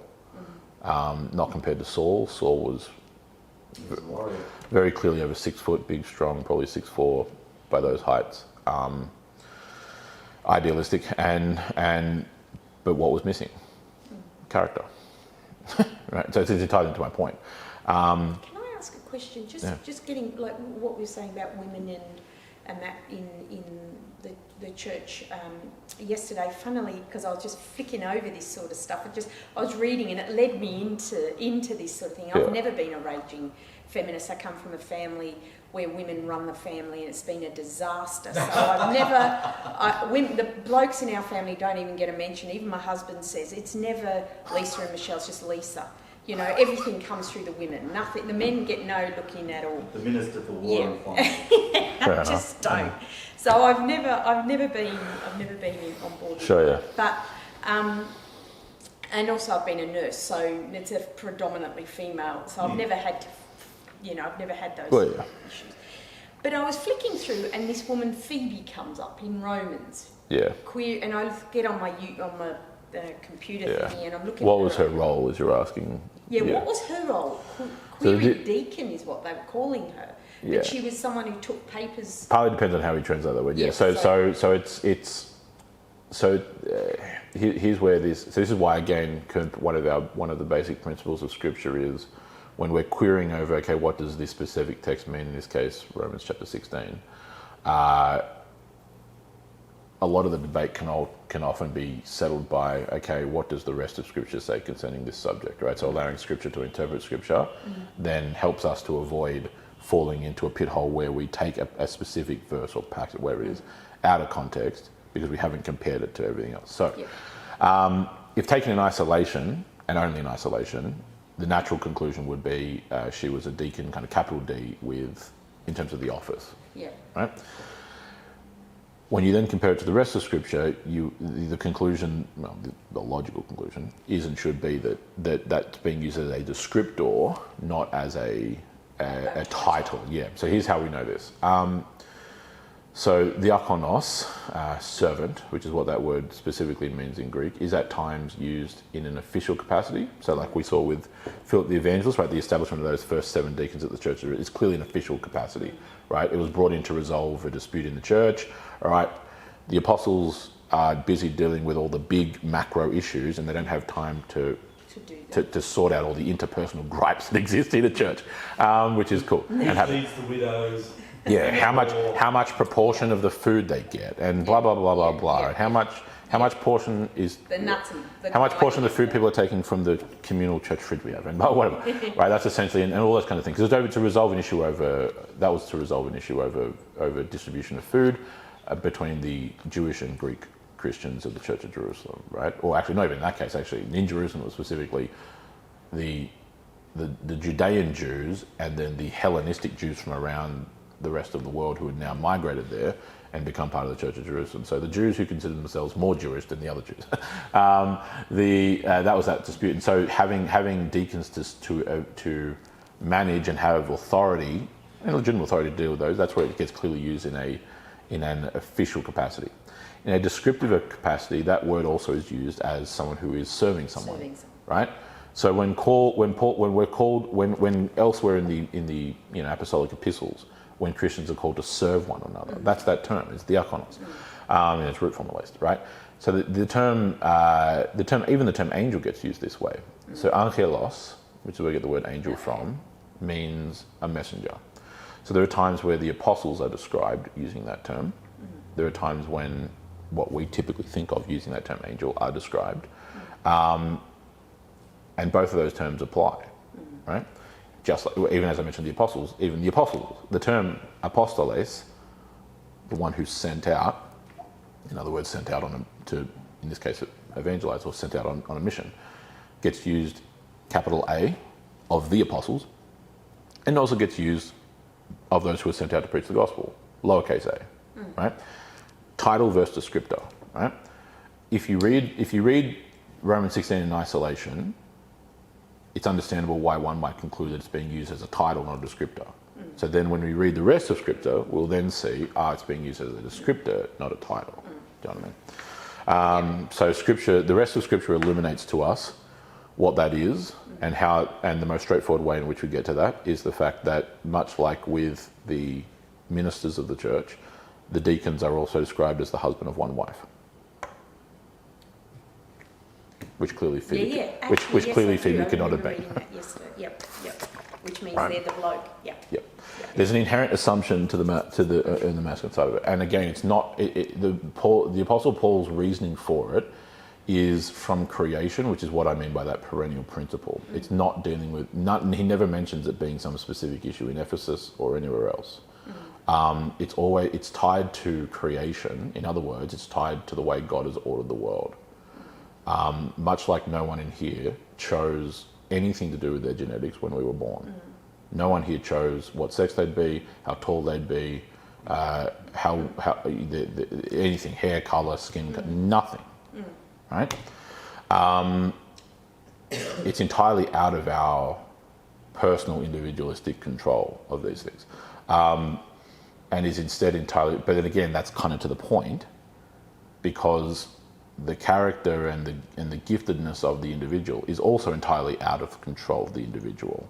Not that they don't have an active role in developing character and skill sets, but how that occurs is still all entirely within the purview of the sovereignty of God. Hence the entire impetus, or the command really, actually, against boastfulness and pride. It's why it's so foolish, because it's assuming self-worth and of something that you've actually ultimately not brought about yourself. Ultimately is what I mean, right? It should be the total opposite, like when you compare exactly 100%. how minuscule you are to God and His creation. Yes, correct. Exactly. He's interested in you. That's like the biggest significance boost. Yeah, on both sides of the equation, and that's why it should draw humility, not pride. And so, and that goes on any. There's no level to which that doesn't go, either vertically or horizontally. So in other words, when comparing ourselves to God, or even when comparing ourselves to others, there's a reason why you can think of famous historical figures, and you rattle them off, and like you come up with a list of let's think of some ancient. Let's keep in this context with Greeks. Famous Greek figures, and you come up with a consolidated list of like maybe 20 or 30 like famous who like are known in academia today. Like think of an Alexander the Great or a King Leonidas of Sparta, blah blah. But then you think about like how many Greek people have ever lived, ever, and how many you can compared to how many historic people whose names have actually lasted through history. Why do I bother pointing that out? Because, well, before you think of how great you are or are not in your own self-assessment, it doesn't hold a candlestick to the handful of people whose names do go down in history, and their names don't hold a candlestick to God. So the levels of separation between our actual, the difference between how we are versus how we perceive ourselves in terms of our own pride and arrogance is an almost infinite chasm. Also, I think, the idea that, I know it's always, I've never understood this people craving to be leaders. It's not my thing at all. They're people that don't have... They're almost always the people who should never be in leadership. It's just not my thing.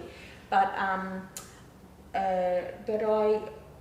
you look at that and you wonder, like from a human perspective, why we aspire to that so much, and why, and perhaps particularly women, fight for that so much. And really, in a secular world, what it means said to me once, is that you're up. It's a desire for significance. Yeah. Yes, it's your own. It's That's your definitely own, one of the reasons. Putting There's many yourself reasons, but up there so you're seen and you're listened to, and and you're it. People are not looking at the people that have helped you get there. No. But that Nor role of the people is that, equally as significant. Yeah. You know, like to me, it's Oh God no, puts as correct. much Yeah, importance absolutely, on that 1,000%. as any of that. But this is the They're entire, always- this is the whole point about wisdom.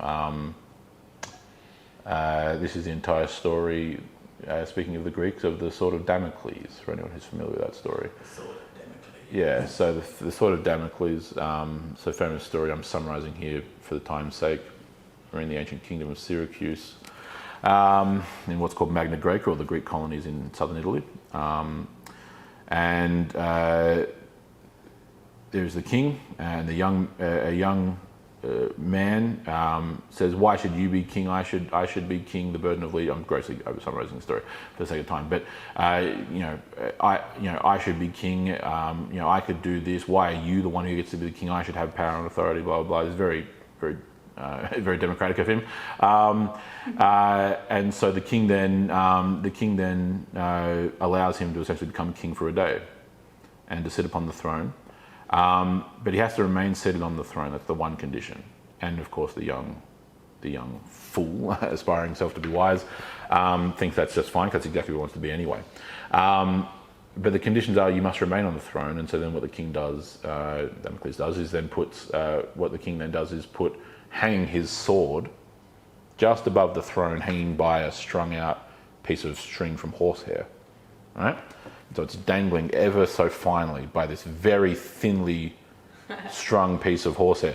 And so the kid then spends all day as the court's going about its business and all the matters of the kingdom and blah blah. And his entire day is consumed with absolute panic and fear at this sword looming like right here, hanging above his head, right? And then the whole way, again, humongous summarization because it's much more complex than this, and there's a greater philosophical point to be made. But the point I'm trying to make through it is what is part of the story is that then he basically, by the time it gets to the end of that day, he cannot get off that throne quick enough. He can't wait to go. He's begging, please take me off the throne, please take me off the throne, right? And so the point being drawn there is that in that specific sense, the immediate contextual kind of point that the Greek philosophers made of it is the constant threat that the king would face of everyone seeking to take him out and become the next king, the next top dog. But that principle applies much more broadly, which is very much the point I made back earlier whenever we were discussing it, of everyone seeing and adoring and borderline lusting over the rights and the privileges and all of the supposed glamour of leadership. I mean, they don't see any of that without seeing what's under the surface, which is all of the burden and the responsibility and the consequence. Especially, and that only escalates the bigger the position of power, the more that escalates. Of not being able to comprehend how, again, the whole concept of providence or of destiny, where kings are born, which I think is is very much a good thing, because it takes it out of the hands of corporations and political action groups and other such things which can sway politicians. And the king, I'm thinking of just about everyone in the West at the moment. Whereas the king was always born. So I guess there's only one person who had any hand in that decision. It was God. And he was then raised from birth for one purpose only, and that was to rule and reign and rule righteously and according to statesmanship and everything else and so on and so forth. Compared to it's that sort of Damocles has been an easy gig to actually being born and raised to rule. Yeah, correct. Exactly. Because in that instance, the young prideful and hubristic young man saw all the glamorous supposed benefits and the rights and the privileges of being king and being the ruler, and had no concept at all as to the burden and the responsibility of it. I think also though, but equally as important is looking at the other roles that are equally as important. Absolutely. I agree, 100%. Nothing's more important than anything else. That's our human perception of this hierarchy, like that the thing that brings the most focus and glamour, or our perceived whatever, is the most important, and it's No, correct. everything. You're 100% correct. Everything. Yeah. At any is- level, and even if I could point to historical figures where, and again, this would seem like, oh, this is to your point, this is even just at the upper echelons, even before talking about the rest of it.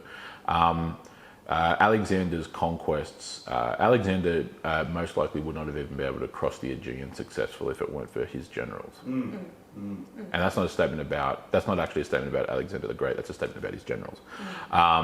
The reason why the Mongol Empire, 700 to 800 years ago now, conquered what was at the time the largest empire the world had ever seen. In fact, double the largest empire the world had ever seen.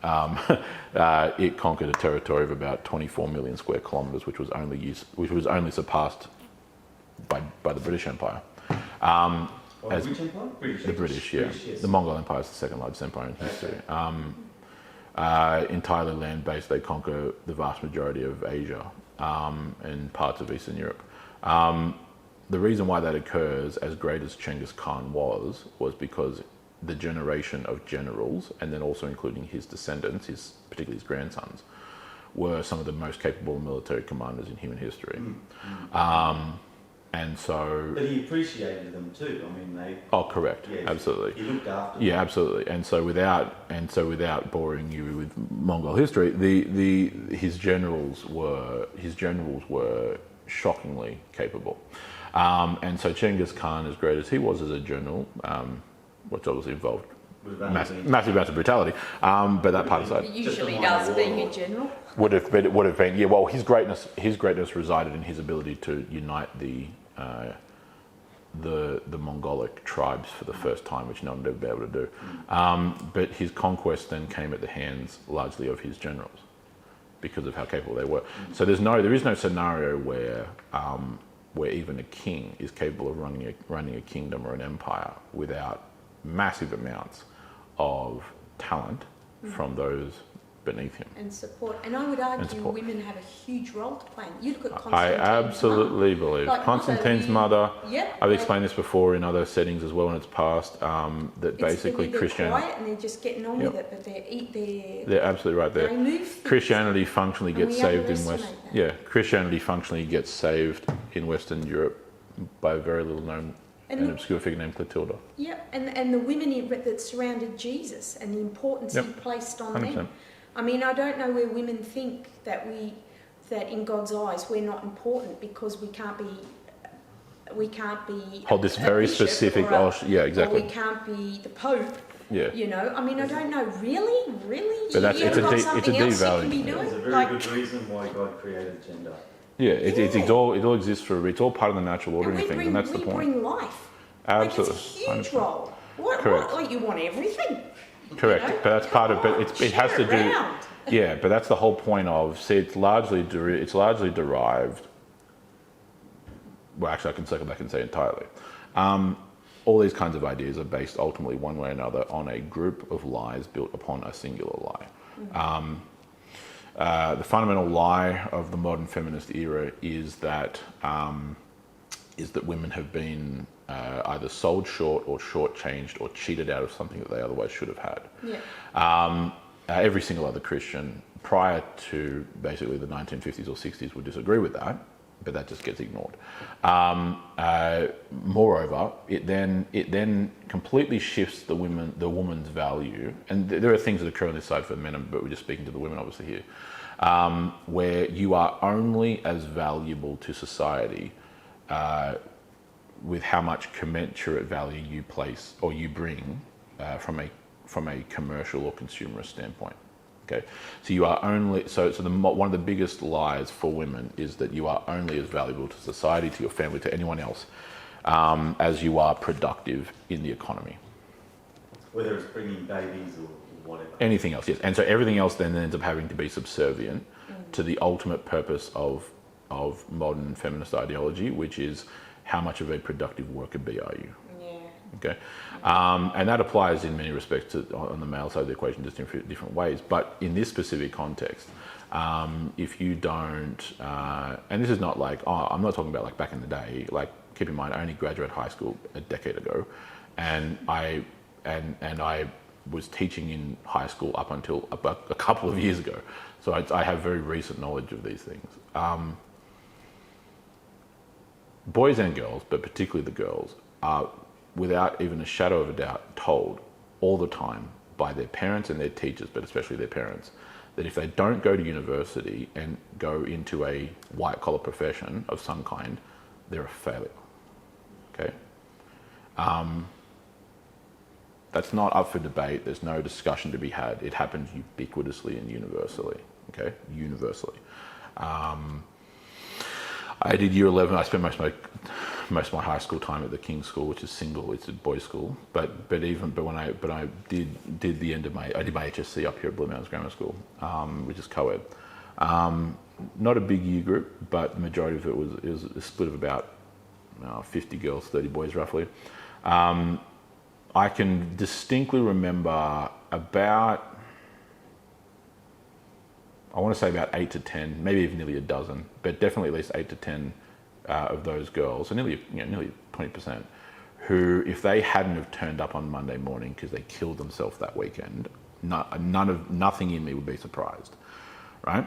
And not because of drugs, not because of alcohol, because of the obscene, anxiety-inducing burden to get a squillion level ATAR and go into medicine or law or whatever, being placed upon them by their teachers, but more importantly, their parents, right? Where their parents, in no uncertain terms, would have considered them a failure in life if at 18 they didn't get like a 98 ATAR, right? And that's not me exaggerating to make a point. Like, I'm dead serious when I say that. I'm absolutely serious. I'm not exaggerating it. I don't need to. Like, I can remember their faces. I know their names. Like, they were this close. Where if they had killed themselves, I wouldn't have been surprised, right? Because they were consistently told that if you do not get a massive ATAR score and go to university in medicine or this and that, blah, blah, blah. Like, I remember a girl who nearly did kill herself because she didn't get into medicine and she had to go do med science at university. It's like, you're 18, but you've been told by your parents and your teachers for the last 3, 4 years, whatever, 5 years, as a teenager, that if you don't nail this ATAR and then get into university at Sydney or UTS or NSW, whatever, you're setting yourself up for failure. In other words, you're a failure in life. So as a parent of 2 girls, yeah, and we both from Elizabeth and I both from very strong science disciplines. mm-hmm. We would have loved to have seen. Well, my youngest one would make a great lawyer, and the oldest one would have made a great engineer. Mm-hmm. But they decided that they didn't want to do that. Yeah. While we are disappointed, yeah, we are happy that they're happy with what they're doing. yeah, correct, yeah, and that's And they can always do that later if they want, if it comes around to They that. don't even never ever need to do it as long as what they're doing. But see, that's the balance. See, exactly, and it's interesting you mentioned with engineering. One of them is that even if I talk about like the STEM fields of like science, technology, engineering, mathematics. It's STEAM now. STEAM. See, what is STEM now? They added in the A, yeah, just so it didn't get neglected. Well, we love our acronyms and constantly adding our acronyms to things. It's do you know what the difference STEAM and STEM? No. Yeah, arts. The A is the A not aeronautics? No, arts. Oh, they've added the arts too, yeah, which makes no sense, by the way, because engineering, T is technical, S is science, and M is mathematics. So the arts has the arts is the odd is the black sheep. That to be a much better scientist, it's good if you're an artist as well. Oh, I know, but it makes no sense in the context of what it originally meant. But yeah, I'm with you. But either way, those fields have been completely open. Not only have the STEM field, I was going to call it, that's what I'm used to, but the STEM fields have been completely opened up in terms of gender opportunity, everything else. And not just that, inordinate amounts of money have been pumped into desperately trying to recruit women into STEM. And it's utterly failed because women don't want to do it by and large. Yeah. There are women who do, but the mass movements of what has been kind of culturally attempted to gerrymander women into STEM. You've got preference. Yes, exactly. STEM. You are preferred to be in STEM or STEM. Oh, yes, yeah, 100%. Yeah, very much preference. No, completely different. But women don't want to do it. Actually, interestingly, I got one of Susan Templeman I know someone who calls a temple person. That's very. It is very equality focused and Yes, and well, because they're not a fan. politically correct. It's tongue in cheek. They're not a fan. Yeah. I got a pamphlet. You would have probably got this pamphlet of all the wonderful things the Labor Party have done, and they've put in there things that we've done. Free TAFE, and I said to Michelle, Well, free TAFE? Really? I didn't know that. They talked about that. Asterisk. Oh, let's look that up, shall we? Yeah, asterisk. You've basically got to be female and like a one-legged pink pygmy. Yeah, you've got to have such a very specific. Yeah, It's correct. so hard to Devil's get in the detail. Yeah. Devil's in the detail. It's not free TAFE at all. And even for the extremely specific subclated people, it's also not free because it's paid for by the taxpayer. Yeah, Because that's how life and the economy works, right? There's nothing free. My tax money, Nothing against well, then Susan, I don't but like it's just a political spin for the Labor Well, Party. that's part and parcel of the job now. Free labour with a tick. Free education. Pardon the pun. Free TAFE. If I know It's Susan, like, oh, great. she's probably going, really? Do I have to put this on? Really? Okay. No, knowing Susan, she'd be fully on board with it. I've had conversations with Susan. Have you? Yes. Yeah, okay, so Yes, have I. she's used I've to be in the talked- past when I was very active in But the Labor Party. politicking of it is part of it. Relies That's on people's politics, it relies on people's ignorance. Yeah, If correct. you approach a politician from within politics, your worst enemy is your best friend. Yeah. Right? They'll stab you in the back. Exactly. But see, that's interesting to this. Whole other world. That's interesting to this point. See, because let's just take the STEM as an example. It's almost my same point about God's command against women in leadership, but His command is also against the vast majority of men in leadership. Like, there's not those character qualifications that are given inherently assume there's not going to be many men that meet that, right? So it's not a question. This is my whole point. We think of it through completely utilitarian means. We think about it entirely based on skill and nothing to do with any other factor, like nature or order or character, right? Things like that, right? And so when we view it through those lenses, it all becomes, and that's because of our modern, that extends to much more broader philosophical things about our society, that extend to politics and everything else as well. Rights under the law and equality, depending on what one means by that, so on and so forth.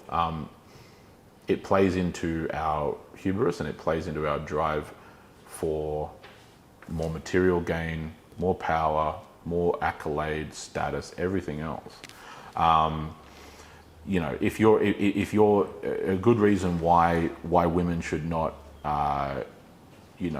buy into the lie of slaving their way up the corporate ladder for the next 30 years of their life, is because the vast majority of men should also probably not slave away the corporate ladder for the next 30 years of their life.